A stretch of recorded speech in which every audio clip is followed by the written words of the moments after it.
ಶುಕ್ರ ಕ್ಷಯದೊಂದಿಗೆ ಬ್ರಹ್ಮಚರ್ಯಕ್ಕೆ ಯಾವುದೇ ಸಂಬಂಧವಿಲ್ಲದಿದ್ದರೆ. ನಂತರ ಶುಕ್ರ ಕ್ಷಯವು ಬ್ರಹ್ಮಚರ್ಯಕ್ಕೆ ವಿರುದ್ಧವಾಗಿದೆ ಎಂಬ ಅಭಿಪ್ರಾಯವು ಹೇಗೆ ಹುಟ್ಟಿಕೊಂಡಿತು? ಪ್ರಾಚೀನ ಕಾಲದಲ್ಲಿ ಬ್ರಹ್ಮಚರ್ಯ ಎಂಬ ಪದದ ನೈಸರ್ಗಿಕ ಅರ್ಥವನ್ನು ತೆಗೆದುಕೊಳ್ಳಲಾಗಿದೆ. ಆದರೆ ನಂತರ ಸಮಾಜದಲ್ಲಿ ವಿಪ್ರರು ಪ್ರಬಲರಾದಾಗ ಆ ಕಾಲಕ್ಕೆ ಸಂಪೂರ್ಣ ಶೋಷಣೆಗೆ ಒಳಗಾಗಿದ್ದ ಸಮಾಜದ ಬುದ್ಧಿಜೀವಿಗಳು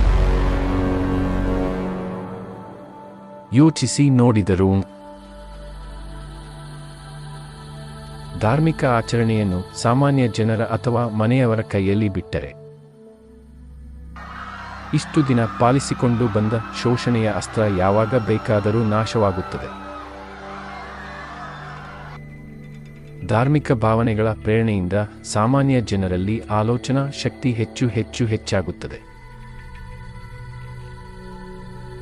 ಆದ್ದರಿಂದ ಸಾಮಾನ್ಯ ಜನರು ಶಾಶ್ವತವಾಗಿ ಪಾರ್ಶ್ವವಾಯುವಿಗೆ ಒಳಗಾಗಬೇಕಾಗುತ್ತದೆ ಮತ್ತು ಅವರ ಅಡಿಯಲ್ಲಿ ಇರಿಸಬೇಕಾಗುತ್ತದೆ. ನಿಯಂತ್ರಣ 3000 ಶೋಷಣೆ ಮಾಡಲು ಜನರ ಮನಸ್ಸಿನಲ್ಲಿ ಭಯ ಮತ್ತು ಕೀಳರಿಮೆಯ ಭಾವನೆಯನ್ನು ಸೃಷ್ಟಿಸಬೇಕು. ಶೋಷಿತ ಜನರು ಹೆಚ್ಚಾಗಿ ಮದುವೆಯಾಗಿರುವುದನ್ನು ಅವರು ನೋಡಿದರು. ಆದ್ದರಿಂದ ಶುಕ್ರನ ಕ್ಷಯವು ಧರ್ಮಕ್ಕೆ ವಿರುದ್ಧವಾಗಿದೆ, ಇದನ್ನು ಪ್ರಚಾರ ಮಾಡಬೇಕು. ಈ ಪ್ರಚಾರದಿಂದಾಗಿ ಮನೆಯವರು ಶುಕ್ರನನ್ನು ನಾಶ ಮಾಡುವ ಮೂಲಕ ನಾವು ಮಹಾಪಾಪವನ್ನು ಮಾಡುತ್ತೇವೆ, ಬ್ರಹ್ಮಚರ್ಯವನ್ನು ನಾಶಪಡಿಸುತ್ತೇವೆ ಎಂದು ಯೋಚಿಸತೊಡಗಿದರು. ಸನ್ಯಾಸಿಗಳು ಶುಕ್ರನನ್ನು ಧರಿಸುತ್ತಾರೆ, ಆದ್ದರಿಂದ ಅವರು ಶ್ರೇಷ್ಠರು. ಇಂತಹ ಪರಿಸ್ಥಿತಿಯ ಲಾಭವನ್ನು ಪಡೆದುಕೊಂಡು ಸನ್ಯಾಸಿಗಳೆಂದು ಕರೆಯಲ್ಪಡುವವರು ತಮ್ಮ ಶೋಷಣೆಯ ಚಟುವಟಿಕೆಗಳನ್ನು ಸುಲಭವಾಗಿ ನಡೆಸುತ್ತಿದ್ದಾರೆ. ಧರ್ಮವು ಸತ್ಯವನ್ನು ಆಧರಿಸಿದೆ.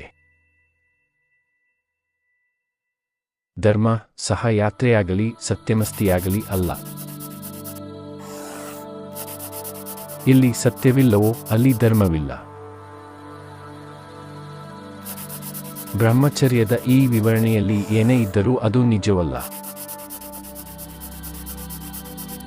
ಆದ್ದರಿಂದ ಅದರಲ್ಲಿ ಬ್ರಹ್ಮವಿಲ್ಲ.